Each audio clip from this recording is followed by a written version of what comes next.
So in the everyday carry world, the G-Shock is basically the ultimate tactical watch. It's what I wore for my entire time in the military and absolutely love that watch. But in this video, I want to show you an alternative watch by the same company for a way lower price with a feature that most G-Shocks don't have. And that is this Casio here. It doesn't have a catchy name like G-Shock, but it's the AQ-S810W. And it's part of Casio's Tough Solar line. So let's go ahead and start off with price, because chances are if you get this over a G-Shock, it's because of price. So full MSRP from Casio's website is $55. But if you look around and find it somewhere else, I keep seeing them for around $45. So somewhere between $45 and $55. Now if you compare that to a G-Shock, they start around the $100 price, but they go up to several hundred pretty quickly. I know there's ones outside of that range on the high end. I'm just talking fairly normal G-Shocks. So that means this watch here is anywhere from half to a fifth of the price depending on what feature set you're looking at. And I think what's really interesting here is you would think for that much of a price difference, the quality of this watch would be way lower, or they would have cut out a bunch of features, but that's not really the case. So now I'll go over the features of what this watch actually does have and tell you any negatives as I go through those. So this does have 100 meters of water resistance, and the case and band are both resin. So I don't really mind the resin for this because it is a outdoorsy, sporty watch. So I get sweaty in it a lot, and there's been a few times I've gotten it fairly dirty, and even being a white watch, it's cleaned up pretty well. So I imagine if you have something like a black one, or I want to say they have a brown one, that should clean up really easily. Like, I'll have a lot of pictures of mine on the screen, but I've taken it hiking a lot and camping once or twice and never really had any issues with it. So I do want to address one of the negatives, which is the visuals for this watch. A lot of the lettering has started really peeling away. At the top, it's supposed to say Tough Solar, and that's almost illegible at this point. So basically, if you care about the lettering and it looking like a new watch, it's not going to do that. It will show its wear, just not as far as actually getting dirty and disgusting looking. You can just tell it's been heavily worn.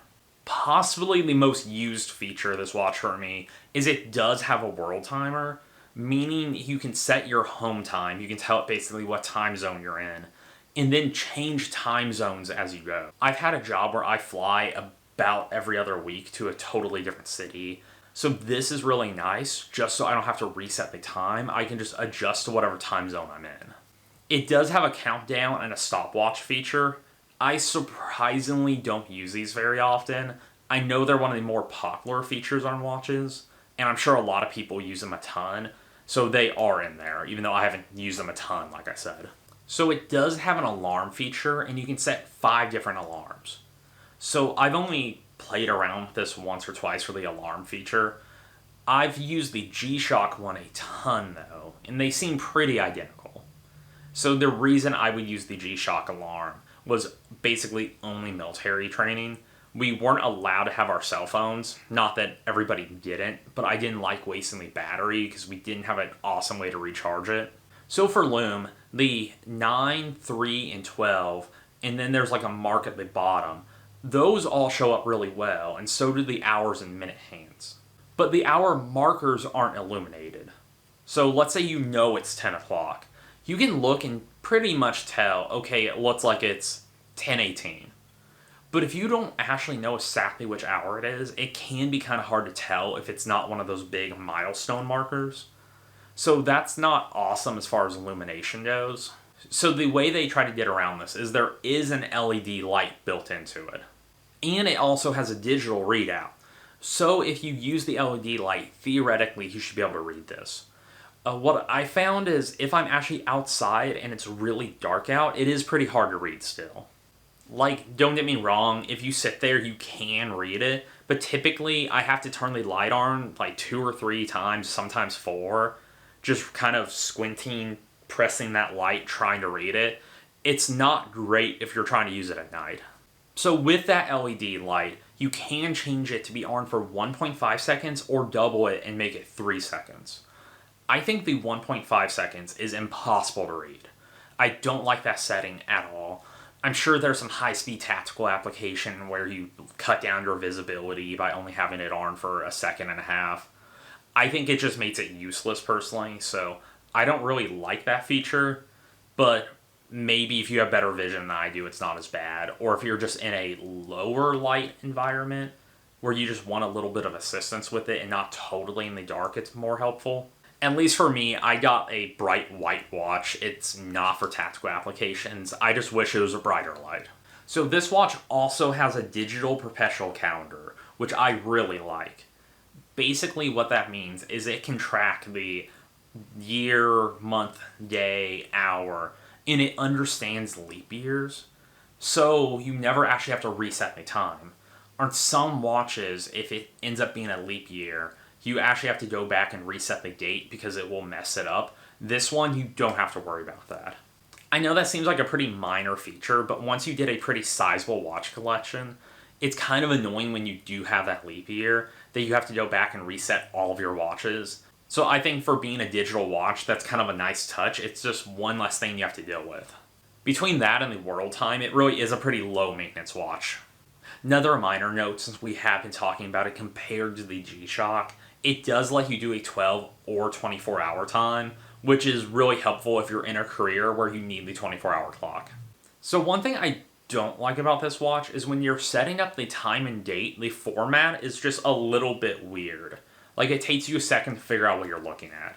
So it will show hour, hour, space, minute, minute, second, second. Which, that's not bad, but there's a space between the hours, which makes sense, but there's no space or break between the minutes and the seconds. So if you look at it, it might say something like 083232, and when you first look at just that long string of numbers, I wish there was some kind of break in between there, just so you could actually distinguish the minutes from the seconds.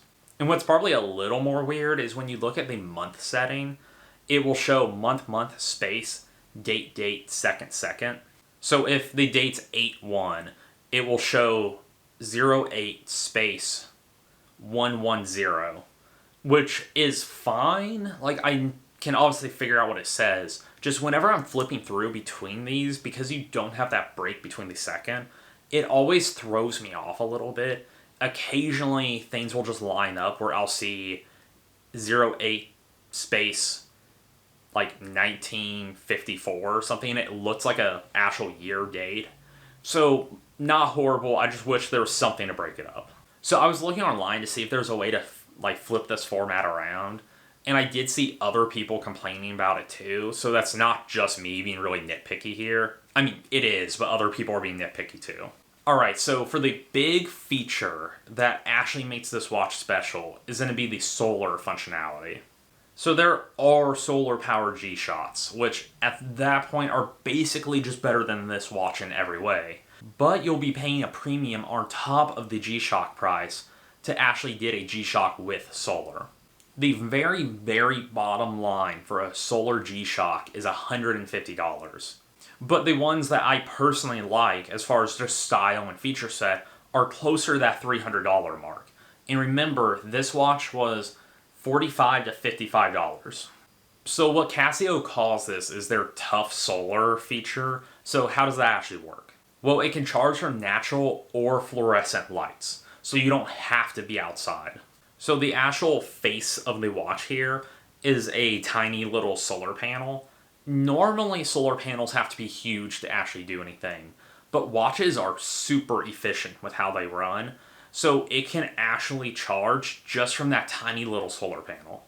So normally if I was talking about a solar watch, I would go into this whole thing about the negatives of if you leave it inside a dresser drawer for too long, or if you work night shift, or if you leave it covered up by a jacket.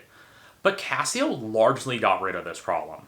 And that's because it actually has a power save mode built into it. So basically, if it hasn't detected light in so long, it will turn off all your displays and all the hands will stop moving. So it looks like it's a totally dead watch. It's not, because in the background memory, it knows what time it is. It's just not displaying that. So as soon as you pull it out and it sees lighted in and it starts recharging, it will move the hands to the correct spot and set the digital time where it needs to be. Because it remembers it, it's just not showing it to you. So I haven't tested this because it would just take forever, but Casio claims that 23 months is how long it can stay in power save mode from a full charge without seeing the light, which I've never had a watch sit there that long, especially a casual watch, where I haven't worn it. So that basically means you never have to worry about that negative. So I think that's an awesome feature. So a lot of people at this point are probably wondering, with all those features, what is the difference between this and a G-Shock? So there's going to be two main things. So the least important of the two is it doesn't say G-Shock. Like, it's not branded with that name, which means a lot of people won't know what it is. From what I've seen of these, the resale value isn't great. Like, it drops off pretty hard. More like a normal, like, Walmart watch. While G-Shocks actually resell pretty well. Like, a lot of people care about that brand name because they know G-Shocks are super durable. So if you're trying to trade or sell in a Facebook group, or whatever the case is, it just carries a little bit of weight with it. So the other big detail is they're not as tough as a G-Shock. So if you don't know what the G-Shocks do to be so durable, they have their hands balanced in such a way that it's really hard to throw it off and mess up the watch. And they put a gel around the mechanism itself that actually reduces impact to it. And they typically have a higher degree of water resistance. So this doesn't have all that. It's a resin case, it's pretty durable, but it's not that insane. Like, it's made for a casual beater watch, not for military applications or extreme use. Like, do most people need a G-Shock? No, not at all. Like, if you're some kind of blue-collar construction job, maybe, military application, it's really nice to have. Like, that's why I bought mine originally. But for most people, for a casual watch, like hiking, camping, whatever, these work great. Like, for the money, this has most of the features. You don't have to worry about the battery change. And it has the look of the higher-end Casio watches for, like, less than half the price. Like, I've gotten a lot of people that have complimented me on my G-Shock while I'm wearing this. So if you have one of these, let me know down in the comments what your experience was with it. Thank you for watching.